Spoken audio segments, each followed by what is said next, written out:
the most tremendous new musical experience you can have.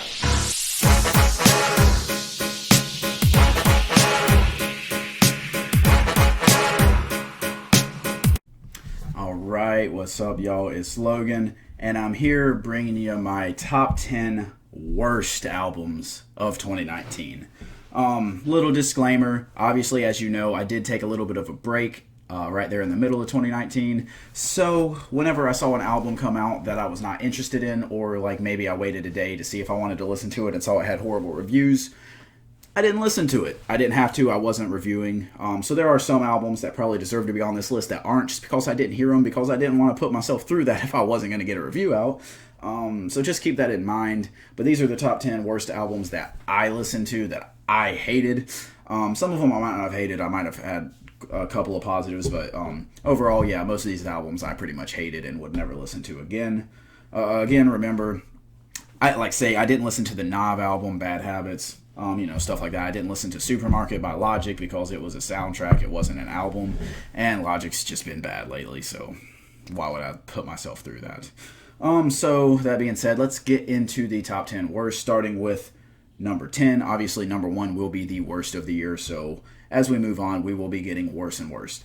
Number 10, I have Wi-Fi's Funeral, Ethernet 2. This is a project that I actually didn't hate. I found some enjoyment in it, but again, I just didn't have that many bad albums because I just skipped a lot of them this year. But overall, I liked Ethernet 1.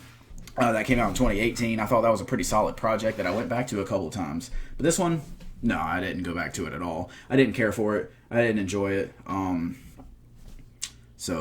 There's really not too much to be said. It has some good flows, but yeah, overall, not great lyricism. Not as good beats, not as good flows as the Ethernet 1.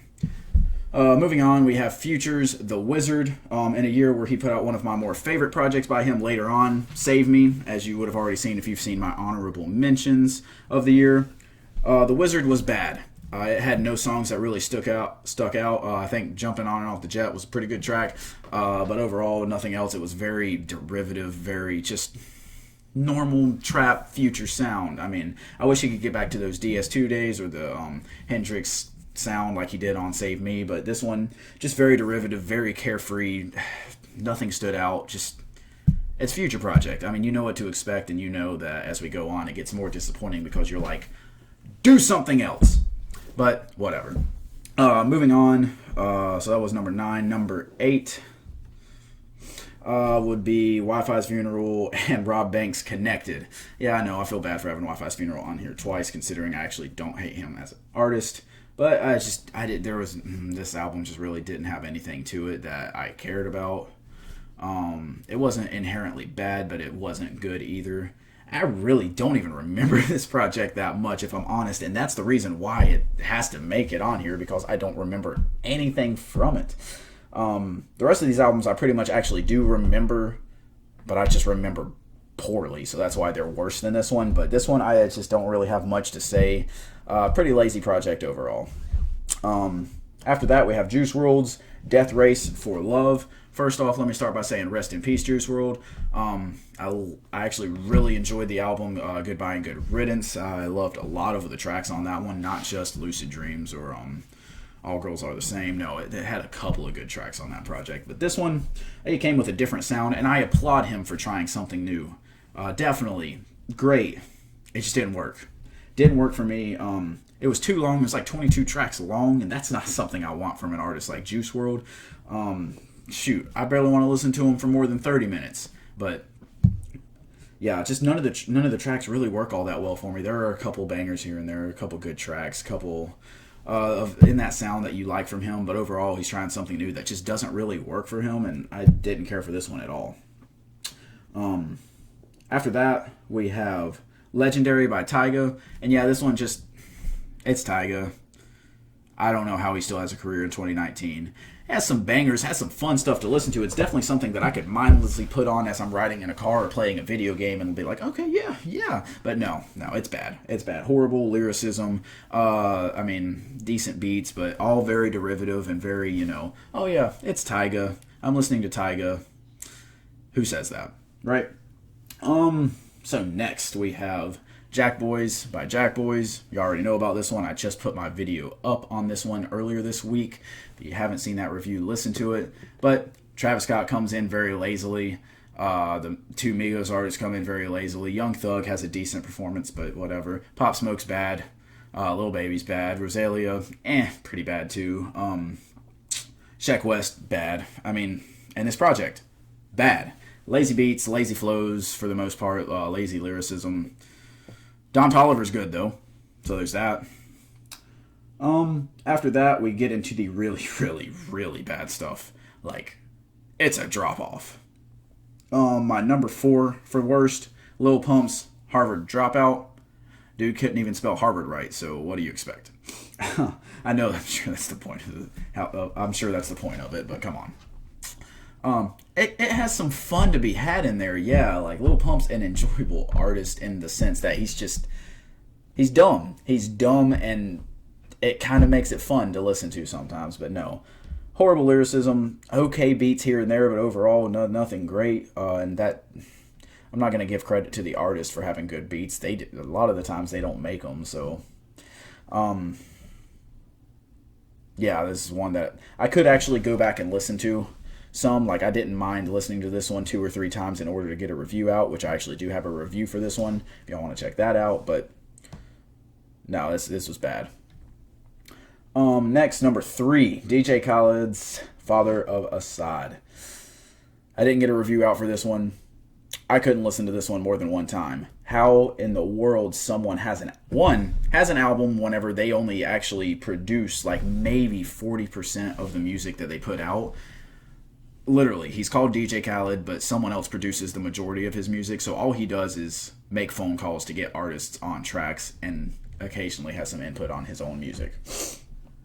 But how you can have such great artists, Jay-Z, Beyonce, Nas, people like that, how you can get all of them in an album together, and this is the same problem that we run into with Major Key, but how you get all of these artists together, it doesn't have to sound cohesive. And of course it doesn't. It's not cohesive, but it doesn't have to sound cohesive when you have this many great artists together. All it has to do is sound good, and he doesn't even manage that.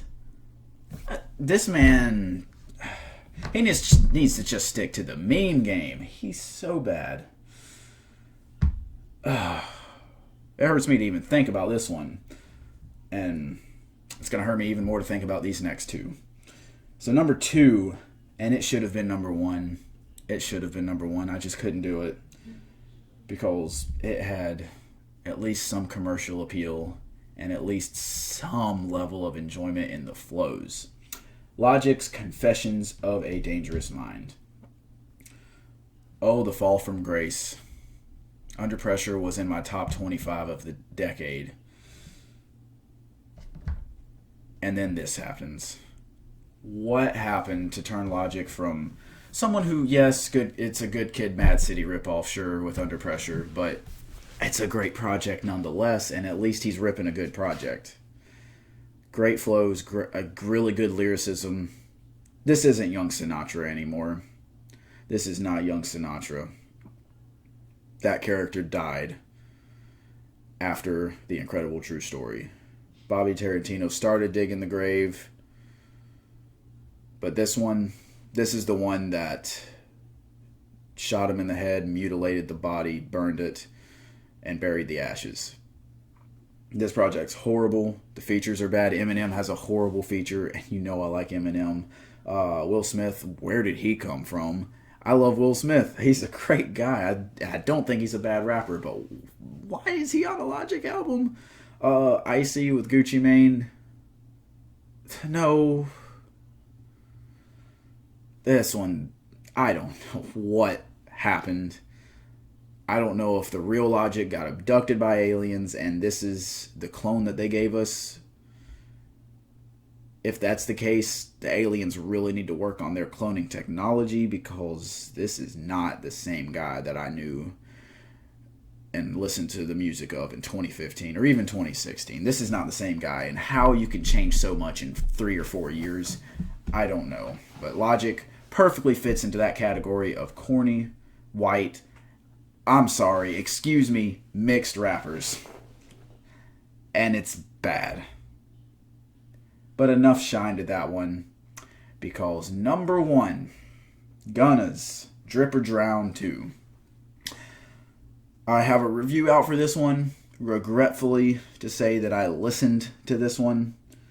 Gunna is an artist that I don't particularly hate because he can have good features. He can be fun to listen to with artists like Travis Scott, even Lil Baby, although I dislike both of their individual music. They can be fun together. You know, he can be fun on features. He can be with Migos, whatever. He can be fun to listen to. But you get this man on a solo project where the beats aren't even all that great either. He's one of the worst lyricists I've ever heard. He doesn't have that great of flows on his solo stuff. It's the worst cover art I've ever seen, probably. Oh my god, I hate myself just thinking about the fact that I listened to this one because it was bad. I've said the word bad a lot on this video, but my god, it was bad. If you like any of these projects, don't take offense to this. You can like whatever you want to. This is all my personal opinion. But please explain to me what you actually do enjoy about these, because I cannot find it. You know, the first 4, 5, 6 that I talked about, I could see. Once you get to Tyga, it's stretching. Lil Pump, yeah. But these top 3 are horrible. These are some of the worst projects of the decade. Man, I regret ever having listened to any of these top 3, but specifically these top 2. And Gunna, man, retire your solo career. Only do features from here on out. Heck, I've said the same thing to Eminem. So, I sure as heck can say it to you. That being said, thank you for listening to me rant for the past near 12 minutes. If y'all enjoyed the video, hit a like, comment, sub. Hit the bell next to my name for notifications. Leave in the comment section if you think any of these albums were actually good, and please, dear God, explain why. If you think there's any albums that I missed, leave them in the comment section so I can't check them out, because I'm not going to. I'm not going to put myself through bad albums unless I'm doing it for a review, and I'm not reviewing anything from 2019 anymore. So, still, leave it in the comment section if you think I missed some. Again, remember, I didn't listen to every bad album because I wasn't reviewing for a time period. But thanks for watching, and I will be hitting y'all up with my top 10 best probably tomorrow. And I will be in a much better mood for that one because I love the top 10 of this year. So, thanks for sticking through this one. Sorry if y'all listened to any of these projects. And really sorry if y'all listened to these and enjoyed them and you're offended by the way I talked about them, because that is not the intent. But, again, thanks for watching, and I will hit y'all up next time.